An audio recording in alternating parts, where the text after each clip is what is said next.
Sempena Hari Minggu Warga Emas pada tahun ini, saya ingin berkongsi tentang Warga Emas.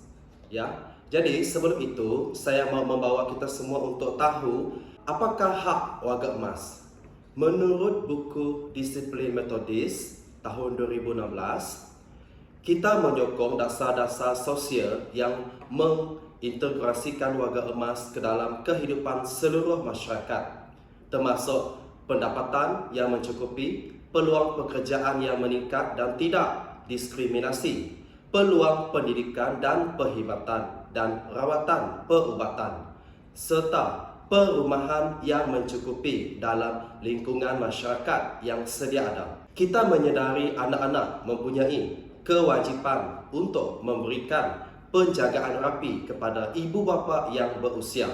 Gereja Metodis Malaysia, kita ada persaudaraan warga emas Metodis, ataupun dalam bahasa Inggerisnya adalah Methodist Senior Citizen Fellowship, PWEM. Sebagai contoh, persaudaraan warga emas Metodis Mean. Untuk pelayanan bahasa Malaysia Gereja Metodis Mean, kita belum ada lagi persaudaraan warga emas. Tetapi bahagian Chinese adalah. Kita mau tahu apakah tujuan persaudaraan ini, ya? Apakah tujuan persaudaraan ini ada? Yang pertama, untuk menyediakan dan meningkatkan persaudaraan Kristian untuk semua ahli warga emas bagi jemaah Gereja Metodis Malaysia. Yang kedua, untuk menggalakkan semua warga emas di dalam gereja kita untuk bertumbuh dalam kasih karunia Tuhan Yesus Kristus dan semakin mengenalnya. Dan yang ketiga, membina gaya hidup pengikut Kristus dan berbakti, serta bertumbuh dalam keberkesanan pelayanan dalam semua cara yang mungkin. Dan yang seterusnya, untuk berkongsi berita baik tentang penyelamatan dalam Kristus dengan saudara mara, kawan-kawan dan sesama manusia, dan terlibat dalam pelayanan sosial dan misi, terutamanya kepada mereka yang miskin dan dalam keperluan di dalam komuniti kita.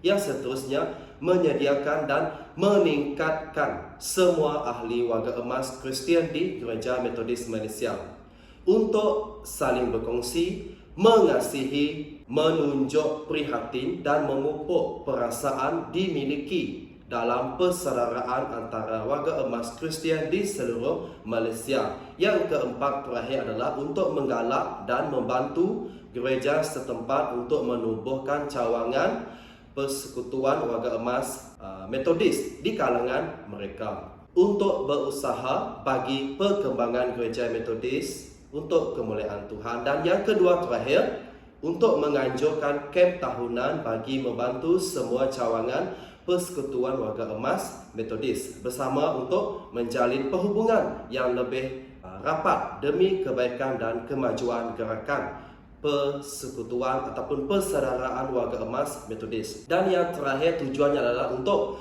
menganjurkan pelancongan dan aktiviti yang sesuai untuk warga emas. Jadi, siapakah yang dapat menjadi ahli, ya? Siapakah yang dapat menjadi ahli dalam persekutuan warga emas Metodis? Yaitu semua cawangan setempat yang ditubuhkan menurut peraturan akan menjadi ahli persaudaraan warga emas Metodis persidangan tahunan. Sebagai sebuah komuniti Kristian, kita mengenal pasti setiap orang, kanak-kanak, muda-mudi, dewasa dan orang tua adalah layak mengalami pengalaman di dalam gereja melalui persekutuan atau persaudaraan. Dalam arti kata lain, agar mereka mengalami persekutuan dalam kehidupan. Apabila Tuhan mencipta manusia, Tuhan tidak menjauhkan jurang antara setiap manusia, tidak mengira jantina atau umur. Dengan demikian, dalam persaudaraan Kristian, setiap orang diterima dan dikasihi. Setiap orang adalah saudara-saudari kita, keluarga Tuhan. Mereka akan hidup bersama dari masa ke semasa. Memang kadang-kadang dalam keluarga sendiri pun kita susah untuk hidup bersama. Apatah lagi dengan orang lain yang bukan keluarga kita. Namun, kerukunan harus kita usahakan. Ianya harus dicurahkan dari atas seperti minyak yang turun. Kalau kita melihat Mazmur 133 ayat 1 sampai 3, Mazmur 133 ayat 1 sampai 3, lagu ziarah oleh Daud. Alangkah baiknya dan indahnya apabila umat Allah hidup dengan rukun. Hal itu seperti minyak yang berharga yang dituangkan ke atas kepala Harun, lalu mengalir ke janggut dan leher jubahnya. Hal itu seperti embun di atas gunung Hermon yang turun ke bukit-bukit Sion. Di sanalah, di Sion, Tuhan menurunkan berkat-Nya, yaitu kehidupan yang tidak berkesudahan. Saudara-saudari sekalian, kerukunan itu baik, ya. Kerukunan itu baik. Ianya seperti embun dan menghasilkan berkat. Kerukunan itu menyenangkan, berbau wangi dan menyegarkan bau yang harum. Namun, perpecahan di antara umat Tuhan, umat Kristian, akan membuahkan hasil yang tidak baik. Paulus dalam suratnya kepada orang Kristian di Efesus berkata, "Itulah sebabnya aku, orang yang dipenjarakan kerana mengabdikan diri kepada Tuhan, menggesa kamu supaya hidup sesuai dengan cara hidup yang ditetapkan oleh Allah ketika Dia memanggil kamu. Hendaklah kamu sentiasa rendah hati, lemah lembut dan sabar. Tunjukkanlah kasihmu dengan saling membantu. Berusahalah sebaik-baiknya untuk hidup damai, supaya kesatuan yang diberikan oleh Roh Allah tetap terpelihara. Hanya ada satu tubuh dan satu roh. Begitu juga kamu dipanggil oleh Allah untuk satu harapan. Hanya ada satu Tuhan, satu iman, satu baptisan, dan satu Allah, Bapa semua orang. Dialah Tuhan semua orang, yang bekerja melalui setiap orang dan tinggal di dalam semua orang." Efesus bab 4 ayat 1 sehingga ayat ke-6. Saudara-saudari sekalian, kesatuan bererti satu di dalam Kristus Yesus. Kita harus bersatu dalam aspek rohani, ya, ataupun dalam kepercayaan kita. Dengan adanya persaudaraan atau persekutuan Kristian, ianya dapat membantu kita mengatasi kesunyian, ataupun dalam bahasa Inggrisnya adalah loneliness, dan rasa ditolak yang menghalang kita untuk menjadi seseorang. Selain itu, ketakutan dapat dikalahkan kerana mereka berasa selamat, ya. Warga emas akan berasa selamat, ataupun setiap daripada kita akan berasa selamat, ya, ketika kita berada dalam kelompok, ya, kelompok anak-anak, ya, sehingga dewasa. Bila kita ada persaudaraan, bila kita ada persekutuan dengan orang lain, ia menunjukkan bahawa kita juga bergantung kepada hubungan kita dengan Tuhan. Bagaimana kasih kita kepada Tuhan, demikianlah kasih kita kepada sesama, ya. Bagaimana kasih kita kepada Tuhan, demikianlah kasih kita kepada sesama. Dalam 1 Yohanes bab 4 ayat 19 sehingga ayat 21, ya. 1 Yohanes bab 4 ayat 19 hingga ayat ke-21, saya membaca untuk kita. Kita mengasihi orang lain kerana Allah mengasihi kita terlebih dahulu. Jika seseorang berkata, "Aku mengasihi Allah," tetapi dia membenci saudaranya, orang itu pendusta. Jika seseorang tidak mengasihi saudaranya yang dilihatnya, tidak mungkin dia dapat mengasihi Allah yang tidak dilihatnya. Inilah perintah yang diberikan oleh Kristus kepada kita. Sesiapa yang mengasihi Allah, mesti mengasihi saudaranya juga. Saudara-saudari sekalian, selain itu, melalui persaudaraan atau persekutuan, orang Kristian tanpa mengira umur dan jantina akan dapat share in atau berkongsi, menggalakkan, menghibur dan berkongsi apa yang kita miliki, ianya termasuk wang, kepada orang lain. Orang yang mengasihi Yesus akan melibatkan diri dalam persaudaraan sesama orang percaya ataupun Kristian. Dia tidak akan menjauhkan diri atau mengelak dari persaudaraan ataupun persekutuan sesama Kristian. Jika anda suka bermain puzzle, jika anda suka bermain puzzle, apa akan terjadi sekiranya satu keping puzzle itu hilang atau tidak disatukan dalam satu puzzle? Dan bayangkan kalau satu puzzle ini tidak melekat bersama. Dalam gereja bahagian Chinese, kita dapat melihat apakah kesan persaudaraan warga emas terhadap hidup warga emas dalam gereja kita, ataupun apakah kesan persaudaraan warga emas terhadap ahli warga emas dalam gereja kita, khususnya dalam pelayanan bahasa Chinese. Mereka baru-baru ini merayakan 30 tahun persaudaraan warga emas mereka. Persaudaraan ini telah ditubuhkan sejak tahun 1992 dan sehingga hari ini mereka meraihkan ulang tahun yang ke-30. Saya mau kita melihat beberapa slide. Ada faktor-faktor menarik tentang warga emas. Yang pertama, warga emas mempunyai cerita iman yang hebat. Mereka mempunyai cerita tentang kepercayaan yang hebat untuk dikongsikan kepada generasi baik sebelum, semasa ataupun selepas ini.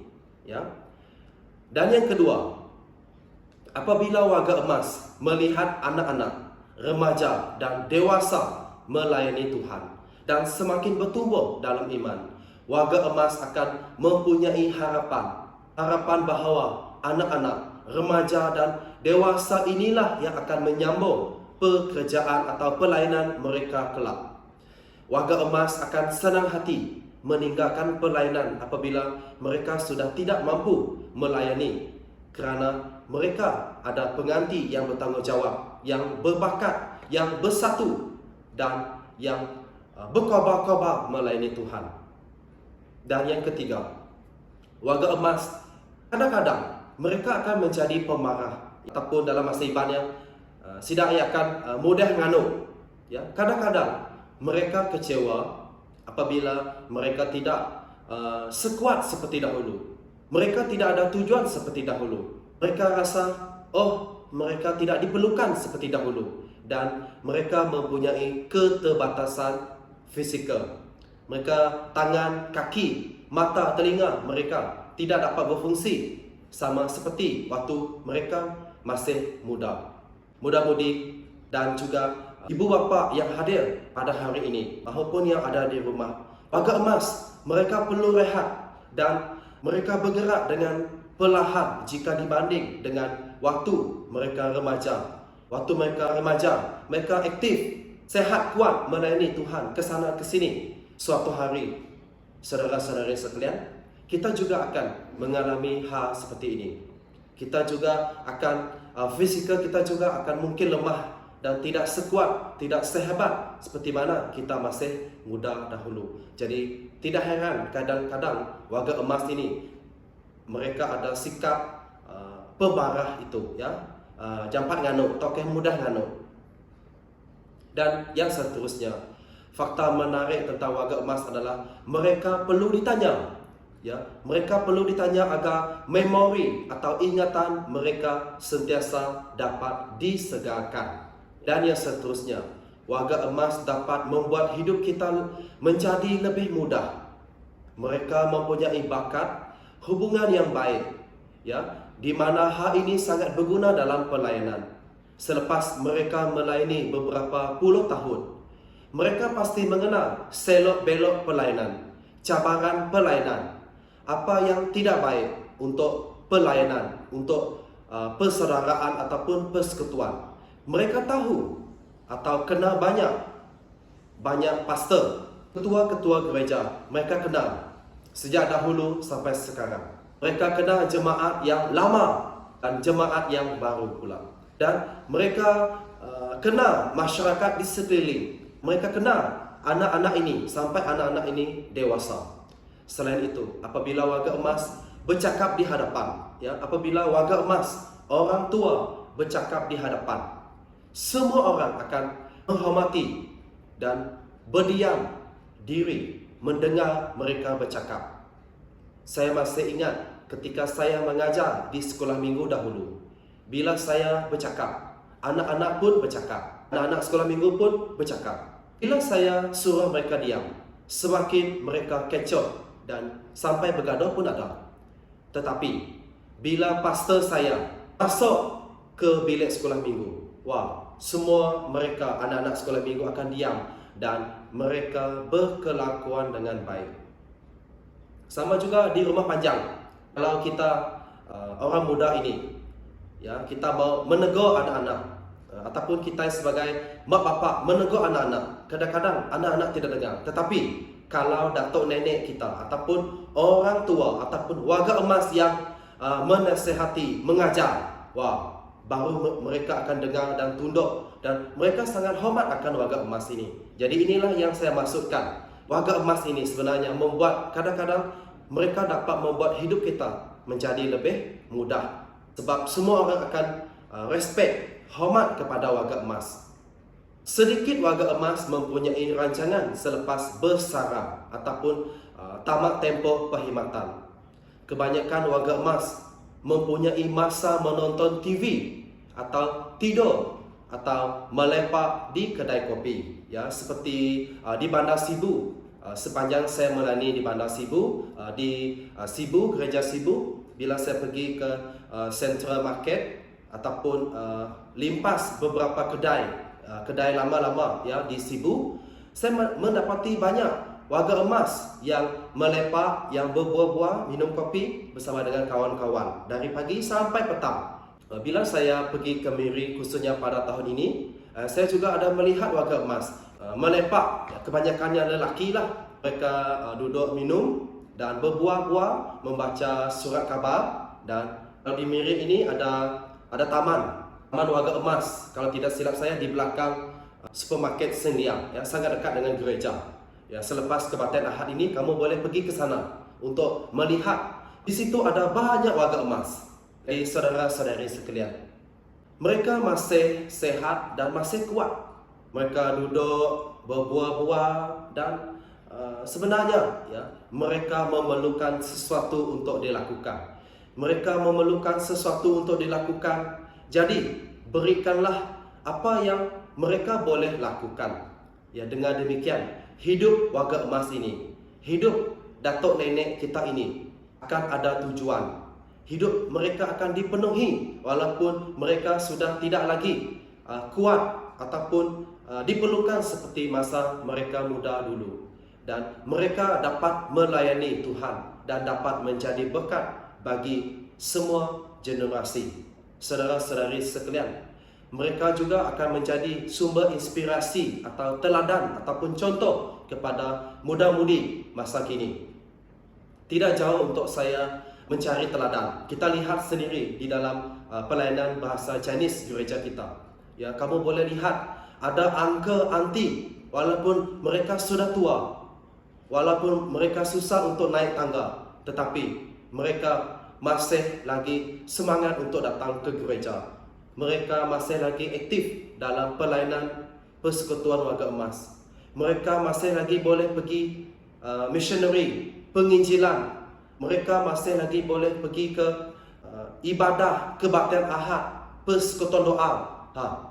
Jadi macam mana pula dengan kita ini? Apabila kita sudah menjadi warga emas, udah tuai, adakah kita masih lagi menjadi seperti jemaah Chinese ini? Saya rasa saya tercabar oleh warga emas ini. Mereka sangat aktif. Kita muda ini pun kalah jika dibanding dengan mereka. Kalau kamu pergi ke tempat rekreasi, tempat bersukan di Taman Bulatan ataupun hiking di Grand Holiday sana, ataupun di tempat jogging bersenam, kebanyakan saya mendapati bahawa warga emas lah yang paling banyak exercise, jogging, lari, berjalan di tempat-tempat bersukan ini. Waktu saya di Sibu, Ketika saya bersenam di Bukit Lima, saya mendapati bahawa hampir 70% yang melakukan senaman setiap petang itu adalah warga emas. Mereka rambut sudah ada uban, tetapi mereka masih lagi kuat untuk berlari dan berjalan kaki dengan beberapa orang kawan. Dan saya lihat tiada pun muda-mudi, sangat sedikit, apatah lagi yang sudah dewasa itu. Nadai, ya, apa mereka buat kita tidak tahu. Ya, mungkin mereka sibuk bekerja dan sebagainya. Jadi saudara-saudari sekalian, penutup ataupun kesimpulan perkongsian saya pada kali ini, kita harus memahami warga emas. Mereka bukan seperti mereka masa muda dulu, namun mereka masih ada peluang banyak untuk melibatkan diri dalam pelayanan. Kita juga harus melayani warga emas ini. Kita mengasihi mereka, mengasihi sesama, walaupun mereka sudah merasa diri mereka sudah tua. Kita mengasihi mereka, menjaga, prihatin, melihat, mendoakan, meluangkan masa, berbual dan melayani mereka. Kita melayani Tuhan bersama-sama dengan warga emas ini. Ya, walaupun mereka sudah tua, kita boleh bawa mereka melayani bersama dengan kita, dan kita pun menolong pelayanan mereka. Kita pun sama-sama melayani bersama dengan mereka. Ya, supaya kita boleh saling belajar antara satu sama lain. Yang paling bestnya adalah tidak kira muda-mudi, dewasa ataupun warga emas, kita semua dapat melayani Tuhan bersama-sama. Dan kita akan semua suatu hari akan pulang ke rumah Bapa, ya, dan akan memuji menyembah Tuhan bersama-sama. Di kesempatan ini saya ingin mengucapkan sekali lagi selamat hari Minggu warga emas kepada datuk-datuk, nenek-nenek yang di rumah ataupun yang ada datang kebaktian Ahad pada hari ini yang berumur 60 tahun ke atas. Sebagai warga emas, saya doakan semoga anda terus sehat, kuat, ya, dan Tuhan, saya mau anda tahu bahawa Tuhan mengasihi kamu, ya, Tuhan mengasihi anda, dan Tuhan peduli akan anda, dan tetaplah percaya kepada Tuhan sampai akhir nafas hidup anda di dunia ini. Walaupun anda sudah tua, tetaplah melayani Tuhan dan jadilah berkat kepada gereja Tuhan. Amin. Jadi, akhir kata daripada saya ingin membaca Wahyu bab 22 ayat 21, ya. Wahyu bab 22 ayat 21. Semoga Tuhan Yesus memberkati setiap orang. Ya, saya ulang. Semoga Tuhan Yesus memberkati setiap orang. Jadi, semoga Tuhan memberkati warga emas dan semua kita yang hadir pada pagi ini. Tuhan memberkati. Mari kita menerima doa berkat. Semoga Tuhan memberkati dan memelihara kamu. Semoga Tuhan baik hati dan murah hati terhadap kamu. Semoga Tuhan berkenan kepada kamu dan memberi kamu kesejahteraan. Amin.